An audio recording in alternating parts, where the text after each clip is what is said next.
वालेकुम अस्सलाम।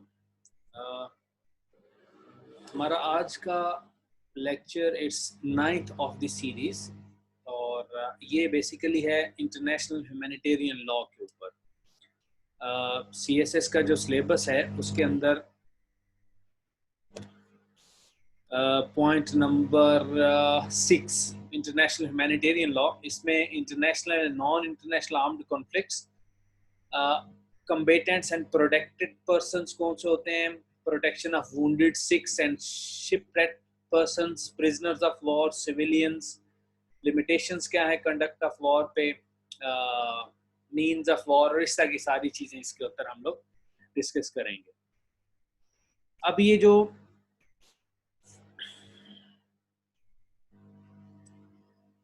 ना सिर्फ ये कि इंटरनेशनल लॉ का ये मकसद है कि वो पीस एंड सिक्योरिटी को एस्टेब्लिश करें, बल्कि at the same time international law का ये भी मकसद है कि अगर पीस एंड सिक्योरिटी कहीं पे उसको खतरा लाक हो गया है, कोई वहाँ पे जंग शुरू हो गई है, कोई हॉस्टिलिटीज हैं, कोई ऑक्यूपेशन है, बिकॉज जब तक इंसान हैं तब तक ये काम चलता रहेगा।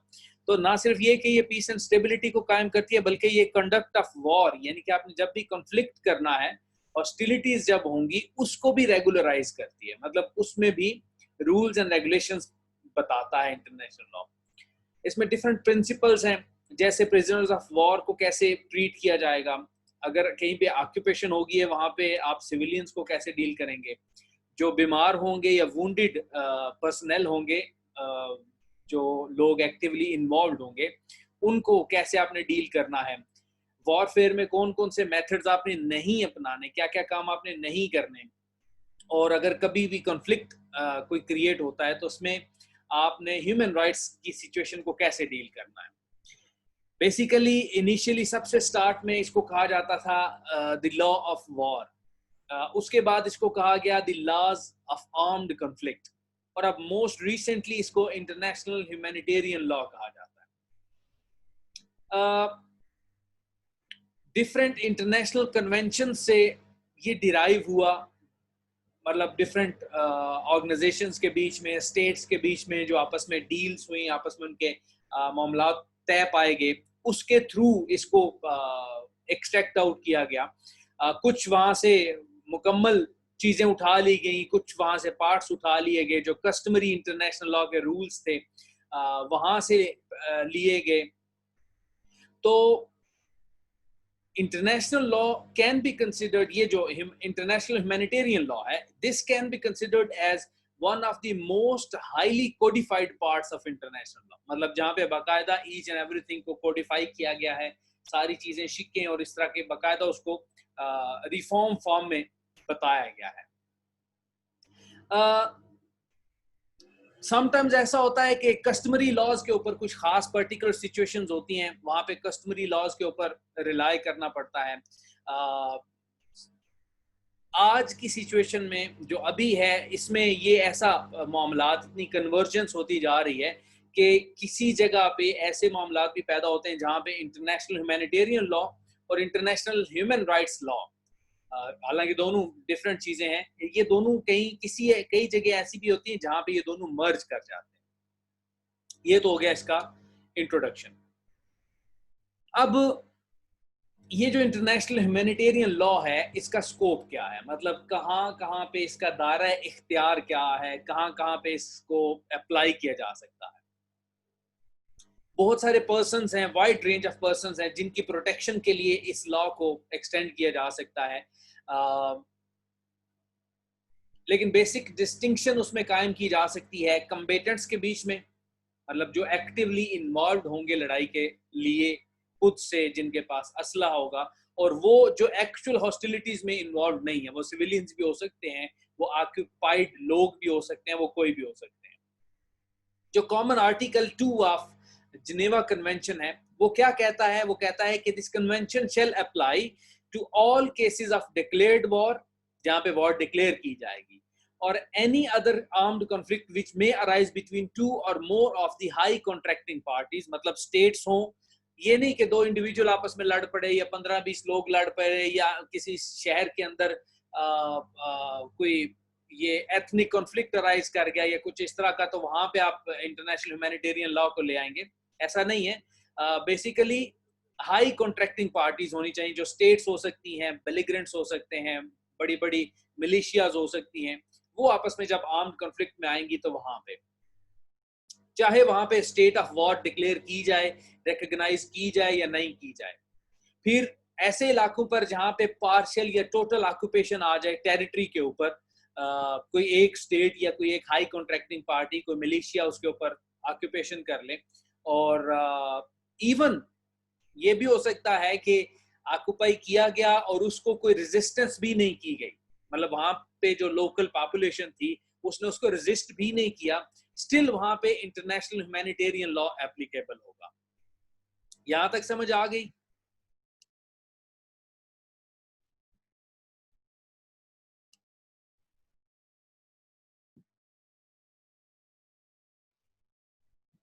ठीक हो गया, आगे चलते हैं।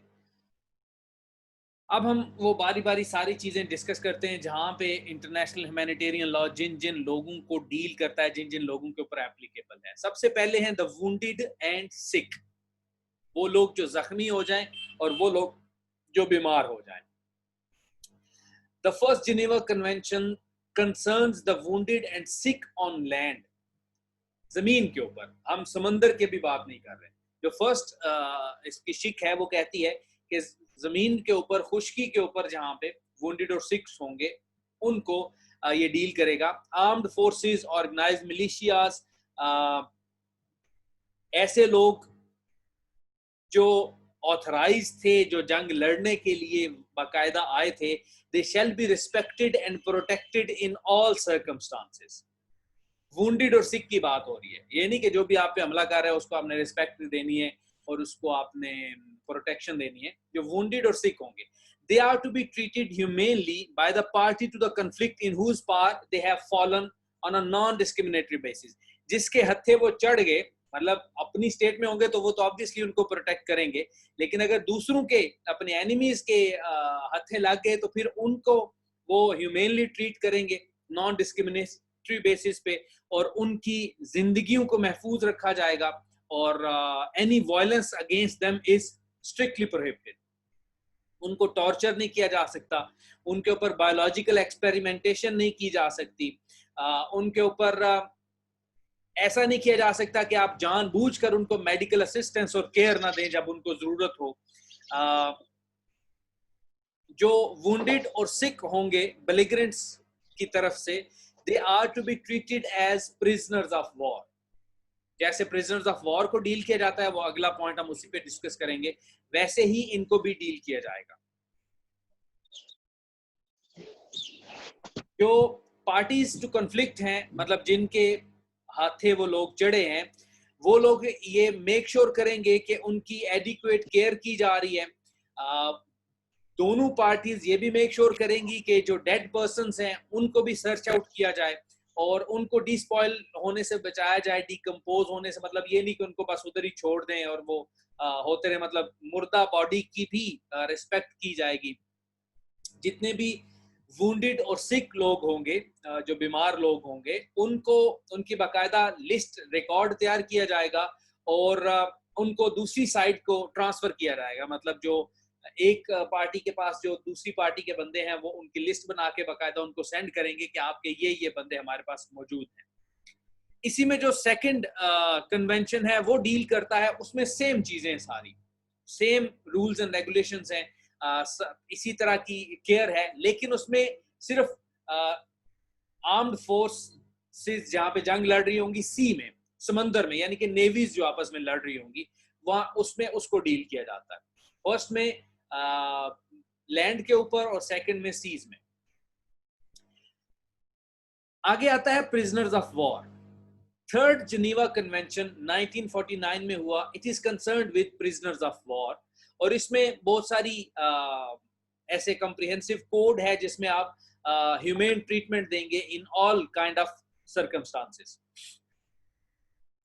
प्रिजनर ऑफ वॉर की एक बाकायदा डेफिनेशन की गई है, पहले इनिशियली की गई थी, लेकिन लेटर ऑन उसको डिस्कार्ड कर दिया गया, क्योंकि कुछ सर्कमस्टांसेस में ऐसा भी होता था कि कुछ लोग उस डेफिनेशन के ऊपर पूरा नहीं उतरते थे, बट स्टिल उनको भी प्रिजनर्स ऑफ वॉर की कैटेगरी में शामिल करना जरूरी था।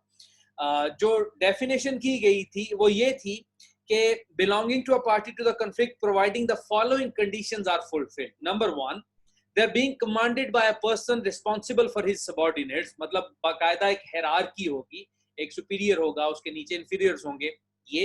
Number 2, having a fixed distinctive sign recognizable at a distance, मतलब उनकी बॉडी से आइडिया हो जाना चाहिए, कुछ साइन होना चाहिए कि they are the real fighters. फिर कैरिंग आर्म्स ओपनली, तीसरी रिक्वायरमेंट, उनके पास असलहा भी होना चाहिए। And conducting operations in accordance with the laws and customs of war, और अगर वो भी इटसेल्फ, जो आपके हत्थे चढ़े हैं, वो खुद भी उन लॉज को मद्देनजर रखते हुए अपनी हॉस्टिलिटीज कंडक्ट कर रहे होंगे। ये जो सेकेंड वर्ल्ड वॉर हुई थी, उसके बाद उसका जो एक्सपीरियंस था, उससे ये इवॉल्व करके ये कंडीशंस वहां पे फॉलो की गई। लेकिन 1949 से ऑनवर्ड्स गुरीला वॉर्स काफी ज्यादा हुई थर्ड वर्ल्ड के अंदर, फिर वो वियतनाम हुआ, ये इसके अलावा डीकोलोनाइजेशन का पीरियड स्टार्ट हुआ, पाकिस्तान बना, इंडिया, बांग्लादेश, ये काफी कंट्रीज बने। तो उसमें क्या हुआ कि इस डेफिनेशन को एक्सपेंड करने की जरूरत पड़ी, क्योंकि वो जो गोरिल्लाज होते थे उनमें तो कोई कमांडिंग पर्सन तो हो सकता है, सबऑर्डिनेट्स भी उसके हो सकते हैं, लेकिन उनका कोई डिस्टिंक्टिव साइन नहीं होता कि वो एक खास डिस्टेंस से वो नजर आ जाएंगे वो ये वाकई लोग हैं, या ये भी कंफर्म नहीं हो सकता कि वो laws and customs of war के अकॉर्डिंगली लड़ रहे हैं या नहीं लड़ रहे, या कुछ लोग रेजिस्टेंस कर रहे होते हैं अगेंस्ट ऑक्यूपेशन, तो वो तो इस तरह के रूल्स फॉलो नहीं कर रहे होते, तो उनके ऊपर भी लेटर ऑन ये कहा गया कि उन जो इन कंडीशंस के ऊपर रेयरली अमल दरामद कर रहे होते थे, उनका क्या होगा।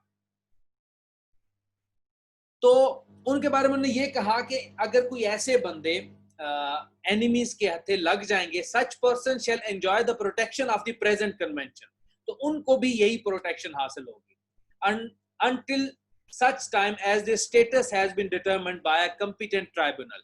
एक ट्राइब्यूनल, वो उसी मुल्क का ऑब्वियसली होगा, वो उनका स्टेटस डिफाइन करेगा कि इनका क्या स्टेटस है, इनको प्रिजनर्स ऑफ वॉर के तौर पर डील करना है, इनको किस तरह डील करना है। Prisoners of war are bound only to divulge their name, date of birth, rank and serial number। ये चार चीजें वो उनके ऊपर लाजमी है कि वो बताएंगे। आर्टिकल 17 कहता है नो फिजिकल और मेंटल टॉर्चर इज परमिसिबल, ना ही कोई और किस्म की कोएर्जन उनके ऊपर की जा सकती है ताकि उनसे किसी किस्म की इंफॉर्मेशन निकालने के लिए। आपको वो अगर याद हो अभिनंदन वाली वीडियो जो रिकॉर्ड हुई थी, इनिशियल वीडियो जो उसकी आई थी, तो उसमें उनसे पूछा गया था, उससे पूछा गया था कि किस मिशन पे तुम आए हो, तुम्हें क्या मिशन दिया गया था, तो उसने आगे से कह दिया था I am not suppose to tell you that. तो ये उसने किस चीज के पीछे कहा, क्यों कहा, बिकॉज उसे ये प्रोटेक्शन हासिल थी कि उसे फिजिकल और मेंटल टॉर्चर नहीं किया जा सकता था, he was a prisoner of war. तो ऐसे प्रिजनर्स ऑफ वॉर जो कोई जवाब देने से इनकार करें, जैसे कि अभिनंदन ने किया, उनको थ्रेटन नहीं किया जाएगा, उनको इंसल्ट नहीं किया जाएगा, उनको कोई अनप्लेजेंट या डिसएडवांटेजेस ट्रीटमेंट नहीं दी जाएगी। उनको जब आपने कैप्चर कर लिया तो they are to be evacuated to near area जहां पे वो सेफ एंड साउंड रहे। कॉम्बैट जोन में आपने उनको एम बस छोड़ नहीं देना। आर्टिकल 23 कहता है no prisoners of war may at any time be sent to or detained in areas where he may be exposed to the fire of the combat zone, nor may his presence be used to render certain points or areas immune from military operations। मतलब आप ये भी नहीं कर सकते कि उसको किसी एक जगह पे खड़े कर दें और ये कहें जी कि यहाँ पे आपका बंदा है, आप यहाँ पे अटैक नहीं करेंगे, आप ये नहीं करेंगे, उसको ह्यूमन शील्ड के तौर पर आप यूज नहीं करेंगे। उनको जब वो कोई ऐसा काम करे, डिसिप्लिनरी ऑफेंसेस करेंगे, तो उनको उसके ऊपर पनिश किया जा सकता है। उनको बिफोर कैप्चर से पहले जो उन्होंने ऑफेंसेस किए, कोई वॉर क्राइम्स किए, उनको उनके ऊपर पनिश किया जा सकता है। लेकिन वो भी होगा कैसे, वो अकॉर्डिंग टू लॉ, स्टेट का लॉ डिफाइन करेगा और वो कोई कंपिटेंट अथॉरिटी डिसाइड करेगी। इसी कन्वेंशन की जो कुछ बाकी प्रोविजंस हैं वो ये कहते हैं कि उनको मेडिकल ट्रीटमेंट दी जाएगी, उनकी रिलीजियस एक्टिविटीज का ध्यान रखा जाएगा, उनके डिसिप्लिन का ध्यान रखा जाएगा, उनसे इनएडिक्वेट लेबर नहीं की जाएगी, और इस तरह की उनकी सारी चीजें उनकी केयर की जाएगी। यहां तक समझ आ गई?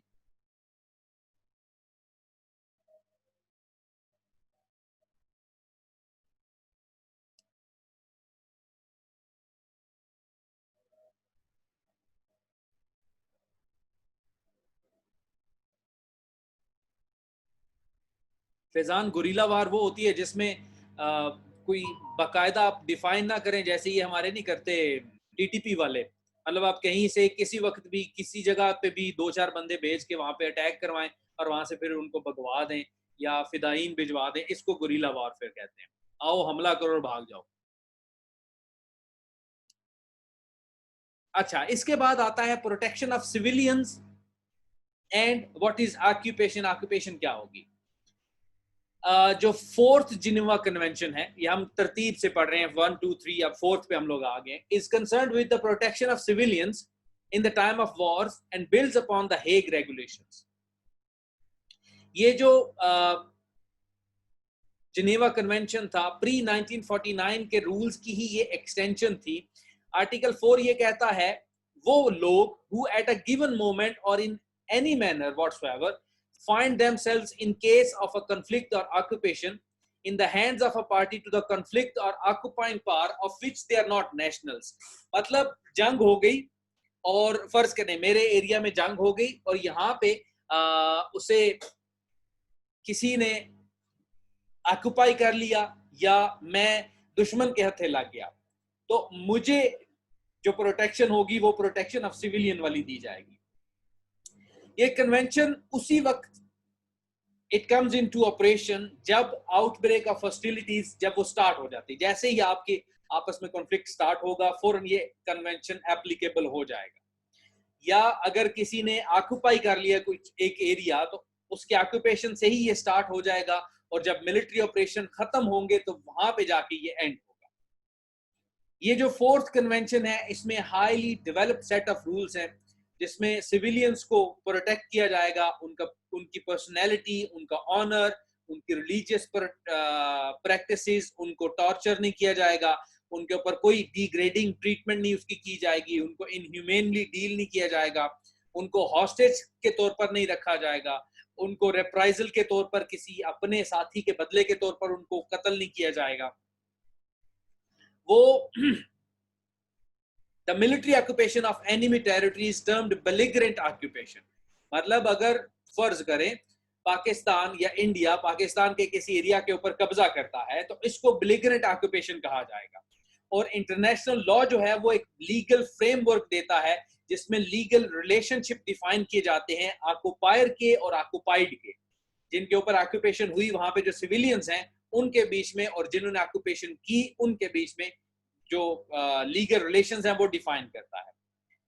बेसिकली दो कंडीशंस हैं ऑक्यूपेशन कब एक्सेप्टेबल होगी इंटरनेशनल लॉ के अंदर, वो दो कंडीशन है। पहली कंडीशन ये कि जिस स्टेट का वो हिस्सा है वो स्टेट उसके ऊपर अपने रूल्स एंड रेगुलेशन, अपनी गवर्नेंस अप्लाई नहीं कर पा रही, अपनी अथॉरिटी एक्सरसाइज नहीं कर सकती, ये पहली शिक है।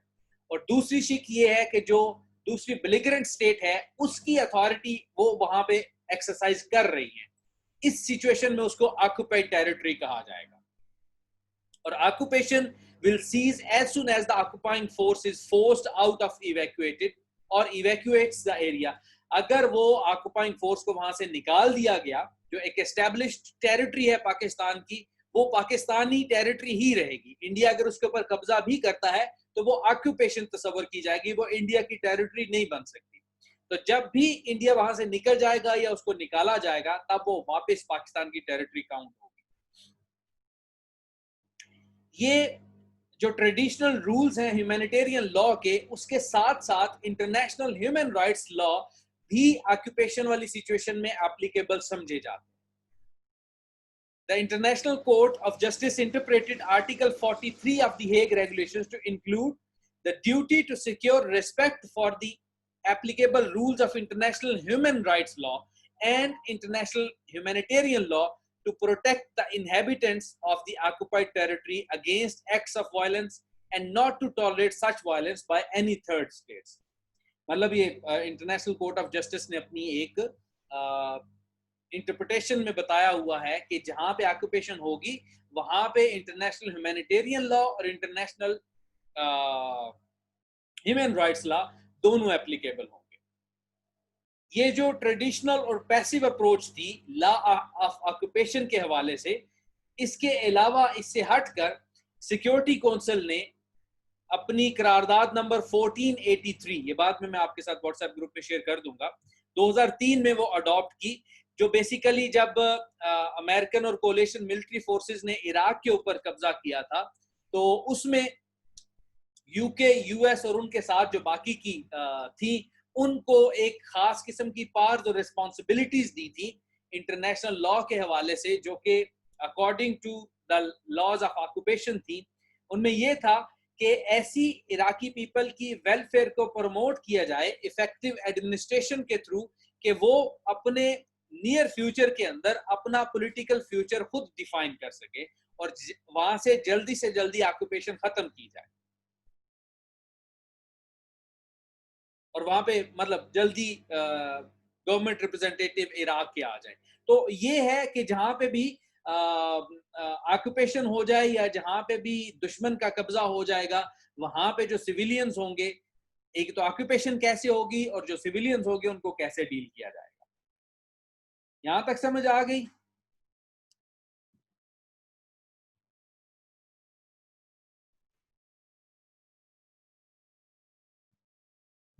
क्वेश्चंस हमेशा एंड पे होते हैं, ये नए आने वाले लोगों को हर दफा मुझे बताना पड़ता है, क्वेश्चन हमेशा एंड पे। अच्छा, लास्ट पॉइंट है, इसके बाद क्वेश्चन आंसर डील कर लेते हैं। इसके बाद है कंडक्ट ऑफ हॉस्टिलिटीज, कि अगर आपने हॉस्टिलिटीज करनी भी है तो वो कैसे करनी है।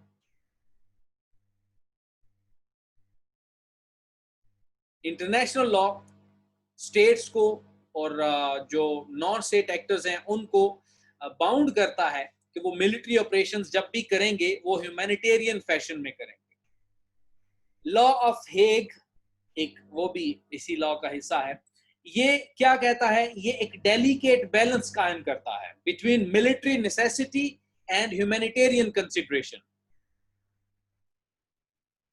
वो ये क्या है कि जब भी हॉस्टिलिटीज होंगी, जब भी प्रॉब्लम्स होंगी, तो वहां पे हमेशा दोनों पार्टी सिविलियंस को प्रोटेक्ट करने की कोशिश करेंगी।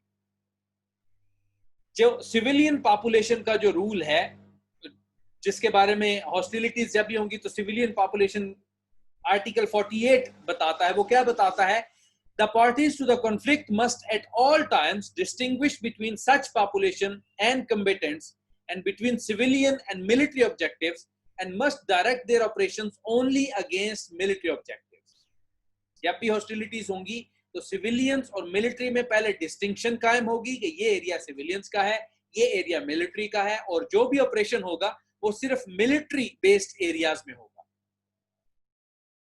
इवन यहां तक कहा जाता है आर्टिकल 51 में that even a legitimate target may not be attacked if the collateral civilian casualties would be disproportionate to the specific military gain from the attack. मतलब अगर आपने हमला करना है, फॉर एग्जांपल, और आपने एक मिलिट्री डेपो जो है उसके ऊपर आपने अटैक करना है, वो फर्ज करें उसे आपने 20 मिलिट्री पर्सनल को आपने वहां पे कत्ल करना है, वहां पे उसको मारना है, और लेकिन उस अटैक के साथ साथ कोई 500 सिविलियंस की डेथ के भी चांसेस हैं, तो आर्टिकल 51 कहता है कि आप इस लेजिटिमेट टारगेट के ऊपर भी अटैक नहीं करेंगे, बिकॉज आपकी गेन से ज्यादा आपकी सिविलियन कैजुअलिटीज हो जाएंगी। फिर आर्टिकल 51 ये भी कहता है civilian population as such as well as individual civilians shall not be object of an attack. कभी भी आपकी प्लानिंग ये नहीं होनी चाहिए और नहीं ये हो सकती कि आप डायरेक्टली सिविलियंस के ऊपर अटैक करेंगे।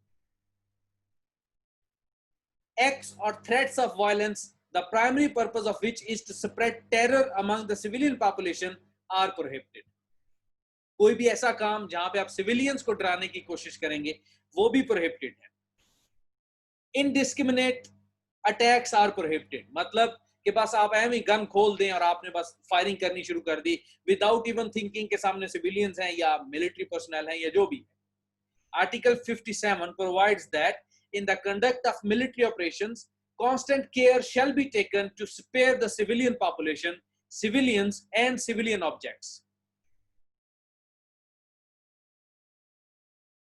सेंट पीटर्सबर्ग डिक्लेरेशन 1868 में हुई थी, उसका प्रीएम्बल क्या कहता है?